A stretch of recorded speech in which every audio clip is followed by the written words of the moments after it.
बताया है। तो हाईकोर्ट ने कहा है कि ये अभी फिलहाल दिल्ली नहीं छोड़ सकते और जिन जगहों पर इनको रखा जाएगा वहीं इनको रहना होगा। और कोर्ट के जो भी आदेश होंगे, मजिस्ट्रेट के जो भी आदेश होंगे, क्योंकि ये सब चार्जशीटेड हैं, इसमें बहुत सारे जमाती, तो उनको वही सब शर्तों का पालन करना होगा जो मजिस्ट्रेट की तरफ से बताया जाएगा। आपको बताना चाहेंगे कि पिछले 2 दिनों के दौरान लगातार जो दिल्ली पुलिस है वो इस मामले में चार्जशीट फाइल कर रही है और ये तमाम चार्जशीट जो अब तक फाइल हुई है ये विदेशी जमातियों को लेकर ही हुई हैं। सबसे पहले दिन परसों 20 चार्जशीट फाइल हुई थी, उसके बाद कल 15 चार्जशीट दाखिल की गई और ये देशों के हिसाब से अलग अलग फाइल की जा रही है। बिल्कुल पूनम, धन्यवाद इस तमाम जानकारी के लिए। और भी अपडेट इस मामले पर आपसे लेंगे। महाराष्ट्र में कोरोना संक्रमण के बीच जमकर पॉलिटिक्स भी हो रही है। क्या हो रहा है, क्या होने वाला है, कैसे महाराष्ट्र सरकार और विपक्ष आमने सामने है, इस पर बातचीत करने के लिए हमारे साथ महाराष्ट्र के पूर्व मुख्यमंत्री देवेंद्र फडणवीस, भारतीय जनता पार्टी के नेता, महाराष्ट्र के सीधे इस वक्त जुड़ रहे हैं। बहुत स्वागत आपका देवेंद्र जी आज तक पर। मेरा पहला सवाल आपसे यही है, बीते दिन महाराष्ट्र में सबसे ज्यादा 105 मौतें एक दिन में हुई, कोरोना संक्रमण भी सबसे ज्यादा महाराष्ट्र में है। आपको क्या लगता है इतने खराब हालात क्यों हैं वहां? देखिए, महाराष्ट्र की स्थिति बहुत ही चिंताजनक है और जिस प्रकार से कोरोना का प्रकोप महाराष्ट्र में बढ़ रहा है, आज अगर हम विचार करें तो करीब देश के 36 से 37% जो मरीज है वो महाराष्ट्र के हैं और देश की 41% मौतें ये महाराष्ट्र में हुई है और ये नंबर लगातार बढ़ रहा है। और इसका एक विशेष रूप से कारण मुझे जो दिखाई देता है कि लॉकडाउन के बाद जिस प्रकार की सख्ती महाराष्ट्र में होनी चाहिए थी वो सख्ती नहीं हो पाई। लेकिन अब मैं मानता हूं वो तो इतिहास है। अब तो जो परिस्थितियां है वो परिस्थितियां हमारे सामने है, चाहे वर्ली हो चाहे धारावी हो। एरिया स्प्रेड बड़े पैमाने पर यहाँ हमको दिखाई पड़ता है। बहुत बड़े पैमाने पर अलग अलग शहरों में भी कोरोना के मरीज बढ़े हैं। लेकिन महत्व की बात यह है कि आज मुंबई की स्थिति अगर हम देखें तो मुंबई में अस्पताल नहीं मिलता, बेड नहीं मिलता, एम्बुलेंस नहीं मिलती, लोग रास्तों पर मर रहे हैं। कुल मिलाकर अगर हम देखें तो सरकार ने जो चीजें करनी चाहिए थी, क्योंकि एक स्पाइक आएगा इसकी इत्तला सरकार को दी गई थी और कम से कम 1-1.5 महीना पहले दी गई थी और इस स्पाइक के लिए तैयारी आपको करनी पड़ेगी ये भी बताया गया था। पर दुर्दैव से सरकार ने उसको अंडर एस्टिमेट किया और वो तैयारी नहीं की। अभी कुछ उन्होंने सेंटर तैयार किए, नेस्को में किया है, एमएमआरडीए में किया है। कुल मिलाकर इसकी कैपेसिटी 3000 है और मुंबई में रोज 1500-1700 पेशेंट ये कोरोना के पॉजिटिव आ रहे हैं। तो ये व्यवस्था बहुत कम पड़ने वाली है और इन व्यवस्थाओं में भी डॉक्टर्स नहीं है, नर्सेस नहीं है, अभी उसकी सारी व्यवस्था नहीं हो पाई है।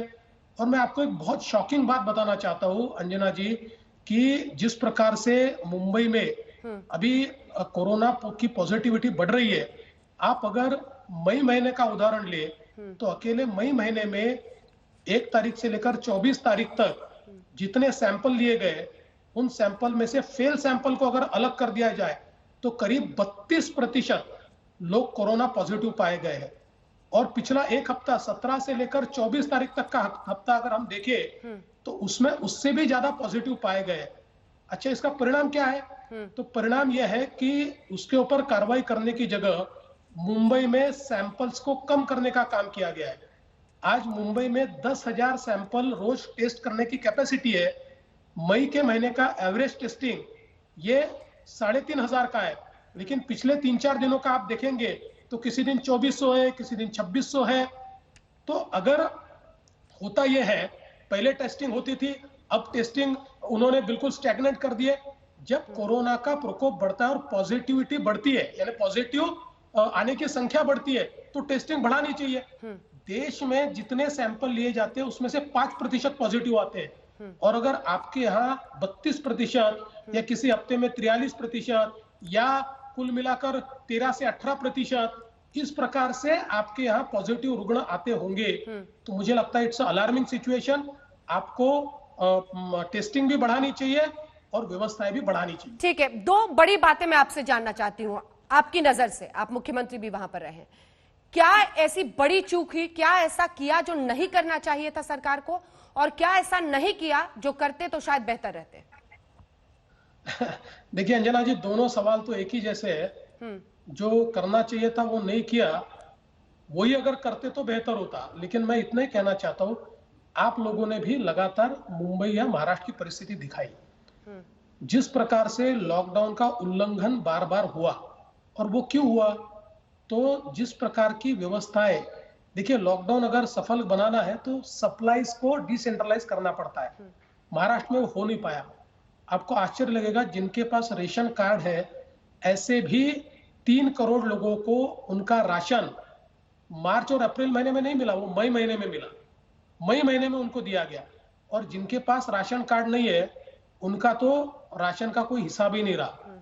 इन्होंने कहा उनको तो हम कुक्ड मिल देंगे, वो भी दे नहीं पाए। तो जब डिसेंट्रलाइजेशन ऑफ सप्लाईज नहीं होता तो सप्लाई के लिए लोग किसी भी हालत में बाहर जाते हैं, और ऐसे समय आपका लॉकडाउन जो होता है उसकी धज्जियां उड़ती है। तो मुंबई में उसकी धज्जियां उड़ना शुरू हुई।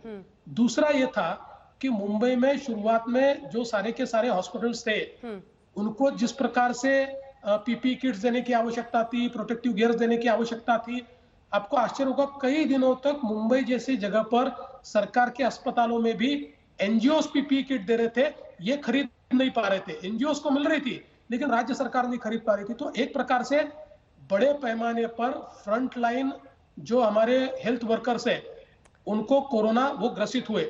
आज महाराष्ट्र में पुलिस जो है 1800 से ज्यादा पुलिस कोरोना से ग्रसित हो गई। तो ये जो सारी चीजें, आपको पता होगा नागपुर बेंच में, हाई कोर्ट में एक एफिडेविट दाखिल हुआ है जिसमें ये कहा गया है कि हमने, मुझे एग्जैक्ट फिगर याद नहीं है, पर कुछ 1800 पुलिस के लिए मास्क मांगे थे तो हमको 50 या मिले या 100 मिले या 150 मिले, ऐसा कुछ फिगर उसमें आया। एकदम मतलब इस प्रकार की सारी व्यवस्थाएं जो करनी चाहिए थी वो व्यवस्थाएं नहीं की। दूसरा, प्राइवेट जो हॉस्पिटल्स है उनके ऊपर कोई कंट्रोल सरकार नहीं कर पाया। देखिए प्राइवेट हॉस्पिटल में पहले तो बड़े बड़े हॉस्पिटल बंद हो गए क्योंकि कोरोना नॉन कोरोना का प्रोटोकॉल नहीं था। प्रोटोकॉल नहीं था तो उनके यहाँ कोरोना के पेशेंट मिले या उनके मेडिकल स्टाफ में 2-3 लोग मिले तो हमने शुरुआत में तो बड़े बड़े हॉस्पिटल सील कर दिए, तो हॉस्पिटल्स की कमी हो गई। उसके बाद प्राइवेट हॉस्पिटल्स में आज अवस्था ऐसी है कि मुंबई में सरकार के हॉस्पिटल में या अन्य भागों में भी जगह मिलती नहीं है, और प्राइवेट हॉस्पिटल में 30,000 रुपया पर डे, 40,000 रुपया पर डे। सरकार कहती है हमने कैपिंग की है, कैपिंग में कोई बेड नहीं मिलता। ठीक है। तो ये सारी जो व्यवस्थाएं करने की आवश्यकता थी, इन व्यवस्थाओं को ठीक से नहीं किया गया। इसके कारण कोरोना का विस्तार बहुत तेजी से हुआ। ठीक है देवेंद्र जी, हालांकि अब उन्होंने प्राइवेट हॉस्पिटल्स को भी लेकर अपना एसओपी बनाया है। जो तस्वीरें हम दिखा रहे हैं वो तस्वीरें धारावी की हैं, आज की हैं। अब ये मानवता के सामने बहुत बड़ा संकट काल है, परिस्थितियां ऐसी हैं, और ये भी एक सच्चाई है कि मुंबई का जनसंख्या घनत्व खास तौर पर धारावी जैसे इलाकों में ऐसा है जहां पर सोशल डिस्टेंसिंग, सामाजिक दूरी कर पाना किसी के बस की बात नहीं है, बहुत बड़ी चुनौती है। ऐसे में आपके सांसद नारायण राणे ने कहा राष्ट्रपति शासन लगना चाहिए महाराष्ट्र में। क्या आप इसे सही मानते हैं, सहमत हैं इससे? देखिए, भारतीय जनता पार्टी की अधिकृत भूमिका यह है कि हम कोई राष्ट्रपति शासन वगैरह नहीं चाहते, हम कोई सरकार बनाने के लिए इच्छुक भी नहीं है। अभी ये राष्ट्रपति शासन या सरकार बनाने का समय नहीं है। अभी हम सबको मिलकर कोरोना की लड़ाई लड़नी पड़ेगी, और ऐसे समय मुझे ऐसा लगता है कि राज्य की सरकार अस्थिर हो, राज्य में कोई पॉलिटिकल संकट तैयार हो, ये परिस्थिति नहीं है। तो नारायण राणे ऐसा क्यों कह रहे हैं फिर फडणवीस जी? देखिए, नारायण राणे जी हमारे नेता है और वो ठेठ बोलने वाले व्यक्ति है। उन्होंने ये कहा कि जिस प्रकार की अवस्था मुंबई में तैयार हो रही है और सरकार का अस्तित्व ही नहीं दिखता, जब सरकार का अस्तित्व नहीं दिखता तो ऐसी सरकार रहे चाहे नहीं रहे, ये क्या इसका फायदा है, उसकी जगह राष्ट्रपति शासन लगे। तो मुझे लगता है कि ठीक है, भावना में उन्होंने इस बात को कहा होगा, लेकिन भारतीय जनता पार्टी को ऐसा लगता है कि अभी राजनीति करने का समय नहीं है। अभी जो सरकार चल रही है उसी सरकार से सक्षमता से काम कैसे लिया जाए, ये प्रयास हमको करना पड़ेगा। और आपने जो धारावी की बात कही, मैं आपको कहना चाहता हूं कि जब सेंट्रल टीम आई थी तो सेंट्रल टीम ने भी धारावी में ये कहा था कि धारावी के जो लोग हैं जिनको कोरोना होता है, उनके जो असिम्टोमेटिक हाई रिस्क कॉन्टैक्ट्स है उनको इंस्टीट्यूशनल क्वारंटाइन में भेजिए। और उस समय सलाह दी गई थी कि धारावी के लिए आपको 30, 35, 50 हजार लोगों की भी व्यवस्था करनी पड़े तो व्यवस्था कीजिए, क्योंकि उसके कारण धारावी में ये स्प्रेड नहीं बढ़ेगा। लेकिन उसके ऊपर भी ज्यादा तवज्जो नहीं दी गई और सेंट्रल टीम ने जो कहा उसको दरकिनार कर दिया गया। तो इसके कारण फिर निश्चित रूप से जो घनता है, उस घनता के कारण वहां पर इन्फेस्टेशन बढ़ना शुरू हुआ, इन्फेक्शन बढ़ना शुरू हुआ। मुझे लगता है राज्य सरकार की ओर से जिस प्रकार से तेजी से निर्णय लिए जाने चाहिए, वो निर्णय नहीं लिए जा रहे, ये सबसे बड़ा प्रॉब्लम है। ठीक है, अगला सवाल मेरा, नारायण राणे के कहने की वजह से हुआ या जो भी वहां पर अंदर खाने बीजेपी प्रोजेक्ट करने की कोशिश कर रही है उसकी वजह से हुआ? लेकिन सामना में बीते दिन दबे हुए अंदाज, छिपे हुए अंदाज में नहीं, फडणवीस साहब खुलकर धमकी आई बीजेपी के लिए। उसमें लिखा गया विरोधियों की संख्या 105 है, इतनी बनी रहे ये हमारी शुभकामना है। सरकार के पास 170 है, अगर 200 हो जाएं तो विरोधी सरकार को दोषी ना माने। ये लिखने की नौबत क्यों आई? गीदड़ भपकियों से डरने वाली बीजेपी नहीं है। अंजना जी शब्द इस्तेमाल कर रहा हूं, गीदड़ भपकियों से डरने वाली बीजेपी नहीं है। सरकार में, सरकार की पार्टियों में इतना असंतोष है, पहले उसको समाप्त करने की कोशिश करें।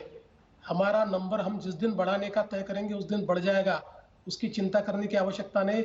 हमारे से कोई टूटने वाला नहीं।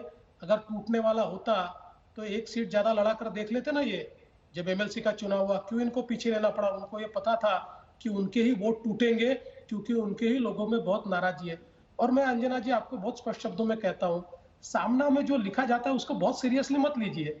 वो कोई सारी चीजें सीरियस लेने लायक चीजें नहीं होती है। तो जिस दिन जो उनके मन में आता है, एक दिन राज्यपाल जी के विरोध में लिखते हैं, फिर दूसरे दिन राज्यपाल जी के यहाँ जाकर उनको नमस्कार करते हैं, फिर तीसरे दिन उनकी तारीफ लिखते हैं, फिर चौथे दिन उनके खिलाफ लिखते हैं। सामना की आदत है, लेकिन उसको सीरियसली मत लीजिए। लेकिन फडणवीस जी उनका तो क्या, और ये सिर्फ सामना की बात नहीं है, वो आरोप सीधे लगा रहे हैं। चाहे शरद पवार जी हो, ठाकरे जी हो, सबका ये कहना है कि राज्यपाल तो एक्स्ट्रा कॉन्स्टिट्यूशनल बॉडी की भूमिका में आ गए हैं। पहली बात तो ये है, ये सारे लोग राज्यपाल जी पे आरोप भी लगाते हैं, उनके यहाँ जाके उनकी तारीफ भी करते हैं, मीडिया में भी उनकी तारीफ करते हैं। अंजना जी एक मोडस ऑपरेंडी आप ध्यान में लीजिए, ये सारी बातें ये क्यों कर रहे हैं? ये बातें करने से जो चर्चा का एजेंडा है वो चेंज होता है, नैरेटिव चेंज होता है। वे चाहते हैं कि कोरोना की चर्चा कम से कम हो। महाराष्ट्र की कोरोना की परिस्थिति और महाराष्ट्र सरकार का जो फेलियर है, वो फेलियर सामने आने के डर से रोज एक नया नैरेटिव वो छोड़ देते हैं, रोज एक नई चर्चा की ओर वो मोड़ देते हैं, ताकि वो चर्चाएं चलती रहे और कोई ये ना पूछे, अंजना जी ये ना पूछे कि 105 लोग कैसे गुजर गए, अंजना जी ये ना पूछे कि ये धारावी में क्या हो रहा है। इस प्रकार की चर्चा दूर भटकाने के लिए इस प्रकार के विचार वो रखते हैं, इस प्रकार का नैरेटिव वो करते हैं। लेकिन हम भटकने वाले नहीं है। वो आरोप लगाए, वो प्रत्यारोप लगाए, वो राजनीति करे, कोई भी चीज वो करे, जनता की चिंता और जनता की वेदना ये सामने रखना हमारा काम है। आपने कहा कि सरकार में असंतोष है, वो उसको संभाले। महाराष्ट्र विकास आघाड़ी में सब ठीक नहीं है आपके मुताबिक? राहुल गांधी ने कामकाज के तरीकों पर सवाल कर दिया और एक तरह से उद्धव ठाकरे का साथ छोड़ दिया। उन्होंने कहा वो संभाले, वो फैसले लेते हैं। क्या खटपट है सरकार में? बिल्कुल खटपट है। आप देखिए ना, पृथ्वीराज चव्हाण जी का आप स्टेटमेंट देख लीजिए, कांग्रेस के अन्य नेताओं का देख लीजिए, एनसीपी के कुछ लोगों का देख लीजिए। शिवसेना में अंदरूनी जिस प्रकार का असंतोष है, जरा एक बार संजय राउत शिवसेना के मंत्रियों से और एमएलए से बात करके देखे, उनको तो ये लगता है कि हम डमी हो गए। इस प्रकार की अवस्था वहां पर है और मुझे ये लगता है उसकी ओर ज्यादा उन्होंने ध्यान देना चाहिए। भारतीय जनता पार्टी देश में राज करने वाली पार्टी है, अनेक राज्यों में हमारी सरकार है, यहाँ सबसे बड़ी पार्टी, अपोजिशन में हम होंगे, पर इन तीनों से दुगने सीटें हमारे पास है। इसलिए इन्होंने अपनी चिंता करनी चाहिए, हमारी चिंता करने की आवश्यकता नहीं है। लेकिन बीजेपी के कई नेताओं ने फडणवीस जी पर्सनल अटैक उद्धव ठाकरे पर शुरू कर दिया है। उनका कहना है कि उनके पास अनुभव की कमी है, स्थिति संभाल नहीं पा रहे हैं। क्या सही कह रहे हैं वो? आप भी सहमत हैं और आप तो सीएम रहे हैं वहां पर। देखिए, अब ये मेरे कहने की जगह अब हम कहेंगे तो राजनीति होगी। पर पृथ्वीराज चव्हाण जी ने कह दिया, ये तो पृथ्वीराज चव्हाण जी का जो एक पोर्टल पर इंटरव्यू आया, उस इंटरव्यू में उन्होंने ये बात कह दी और उन्होंने डिनाई नहीं किया उसको कहीं पर भी। उन्होंने खुद कहा कि मुख्यमंत्री का अनुभव कम पड़ रहा है, उन्होंने थोड़ा बोल्ड स्टेप लेने चाहिए, उन्होंने निर्णय लेना चाहिए, पॉलिटिकल लीडरशिप निर्णय नहीं ले पा रही है। और वास्तविकता ये है, ठीक है, उद्धव जी नए तो है ही, उद्धव जी ने कभी कहीं पर इस प्रकार का कार्य नहीं किया है, लेकिन नया आदमी भी सीख सकता है, कोई बड़ी बात नहीं है, यानी नया है करके कोई बहुत खराब है ऐसी बात नहीं है। लेकिन प्रॉब्लम आज महाराष्ट्र में यह है कि लैक ऑफ पॉलिटिकल लीडरशिप हमको नजर आती है। महाराष्ट्र ब्यूरोक्रेट्स चला रहे हैं या पॉलिटिकल लीडरशिप नहीं है, और ब्यूरोक्रेट्स में भी फैक्शनलिज्म है, उनमें भी वॉर है। ब्यूरोक्रेट्स को जो लगता है वो अपने अपने प्रोटोकॉल तय करते हैं, अपने अपने हिसाब से निर्णय लेते हैं। ऐसे समय समन्वय की जिम्मेवारी ये पॉलिटिकल लीडरशिप की होती है। उस पॉलिटिकल लीडरशिप का पूरा अभाव आज महाराष्ट्र में हमको नजर आता है। जो भी हो, उस पॉलिटिकल लीडरशिप से आपने तो सीधे आमने सामने की का टकराव मोल ले लिया है। देखिए, पूरा बवाल उस दिन शुरू हुआ जब मास्क पहनकर विरोध करते हुए आप नजर आए। आदित्य ठाकरे ने उसके बाद ट्वीट करके लिखा, अंग्रेजी में लिखा, absolutely shameful, what lust for power, यानी आप सत्ता के भूखे हैं। और बहुत ही शर्मनाक इसे बताया, बच्चे धूप में खड़े हैं मास्क पहनकर, मास्क नीचे करके, और राजनीतिक फायदा आप उठाने के लिए ये विरोध कर रहे हैं। फिर तो ये लड़ाई में ग्लव्स खुल जाना जिसे कहते हैं, वहां तक मामला सामने आ गया ना। देखिए, आदित्य ठाकरे नए हैं, इसलिए उनके ऊपर मैं कोई टिप्पणी नहीं करूंगा। उनका कोई राजनीतिक अनुभव नहीं है। वे कभी केंद्र सरकार के ऊपर बोलते हैं, कभी राज्य सरकार के बारे में बोलते हैं, कभी विरोधियों के बारे में बोलते हैं। वो जब पूरा अनुभव ले लेंगे और फिर स्टेटमेंट करेंगे, तब मैं ये समझूंगा कि अब मैंने उसका जवाब देना चाहिए, इसलिए मैं उसका कोई जवाब नहीं दूंगा। लेकिन जहां तक हमने आंदोलन किया, हमने ये पहले ही बताया, हम सरकार को भगाने के लिए आंदोलन नहीं कर रहे, सरकार को जगाने के लिए आंदोलन कर रहे हैं। किसानों का मुद्दा महाराष्ट्र में बहुत अहम है। किसानों की पिछले खरीफ की जो फसल है उसकी भी खरीद नहीं हुई है, रबी की भी फसल किसानों के यहाँ पड़ी हुई है। हम लगातार कर रहे हैं। आपको पता होगा महाराष्ट्र में कॉटन बड़े पैमाने पर होता है, विदर्भ, मराठवाड़ा, उत्तर महाराष्ट्र में कॉटन पड़ा हुआ है। मैंने स्मृति ईरानी जी से बात की, उन्होंने मुझे फिगर से भेज दिए कितना पैसा राज्य सरकार को दिया, और उन्होंने राज्य सरकार को लेटर भी लिखा कि आपके जो बाजार समितियां हैं वो टोकन ही नहीं देते लोगों को, 10 टोकन 12 टोकन दिए जाते हैं। अब दूसरे खरीफ की फसल आने की, मतलब बुआई करने की का ये वक्त है, और पिछली फसल भी आप नहीं खरीदोगे, और विरोधी पक्ष ने चुपचाप बैठना चाहिए, किसानों की बात को नहीं कहना चाहिए। हमने डेमोक्रेटिक तरीके से हमने कहा अपने घर में बैठकर आप ये आंदोलन करिए, लेकिन सरकार को जगाइए। अपने अपने घरों में मास्क पहनकर, मैं भारतीय जनता पार्टी कार्यालय में 5 लोग हम मास्क पहनकर बैठे और सरकार को जगाने का हमने प्रयास किया। विरोधी पार्टी का ये काम है, हम कहीं राजनीति नहीं कर रहे, हम सरकार को जगाने का काम कर रहे हैं। मुझे कभी कभी आश्चर्य होता है, कांग्रेस पार्टी कुछ भी करती है तो उसको, आदित्य ठाकरे जी को वो राजनीति नहीं लगती, उनके लोगों को राजनीति नहीं करते। मतलब वो करे तो प्रवचन और हम करे तो राजनीति, ऐसे थोड़ी होता है। तो अंदर खाने आप सरकार बनाने की तैयारी कर रहे हैं या नहीं, एक स्पष्ट जवाब दीजिए। नहीं, बिल्कुल नहीं, अभी हमको सरकार बनाने की कोई जल्दी नहीं है। देखिए, अंतर विरोधों की सरकार है। वो तो कह रहे हैं सर कि हम सबसे ज्यादा टेस्ट कर रहे हैं, हम सब एकजुट हैं। आप सीएम होते 3 ऐसे काम जो आप अलग करते। पहले तो मैं सीएम नहीं हूं, इसलिए मैं सीएम होता तो क्या करता ये नहीं कहता, पर ये सरकार ने क्या करना चाहिए ये मैं बताता हूं। अगर आप कुल टेस्ट के बारे में देखेंगे, ये जरूर है कि शुरुआत में टेस्ट अच्छे तरीके से हो रहे थे, बाद में नंबर इतना कम कर दिया कि अब अगर हम टोटल जनसंख्या के अनुसार टेस्ट का हिसाब, तो जिस प्रकार से महाराष्ट्र में स्प्रेड है, कम स्प्रेड वाली जगह कम टेस्ट चल सकती है, पर जिस प्रकार का महाराष्ट्र में स्प्रेड है, कई राज्य महाराष्ट्र से ज्यादा यहाँ पर टेस्टिंग कर रहे हैं। और जितनी टेस्टिंग इतने स्प्रेड में होनी चाहिए उतनी टेस्टिंग ये सरकार बिल्कुल नहीं कर रही है। उल्टा, मैंने मुंबई का उदाहरण आपको बताया, लोगों के मरने की संख्या क्यों बढ़ रही है? टेस्टिंग जैसे जैसे कम होता जाएगा, वैसे वैसे जिनको कोमॉर्बिडिटी है, ऐसे लोग एट रिस्क आएंगे और ऐसे लोग मरेंगे। आज वही परिस्थिति हमको दिखाई पड़ती है, और इसलिए मैं बार बार बता रहा हूं, हमको कोई सरकार बनाने की जल्दी नहीं है। यह सरकार अपने अंतर विरोधों से गिरेगी, जब तक चल रही है तब तक चलेगी। ये जब तक चल रही है, हमारी इतनी इच्छा है कि कम से कम कोरोना का मुकाबला ताकत के साथ कीजिए, कोरोना का मुकाबला हिम्मत के साथ कीजिए।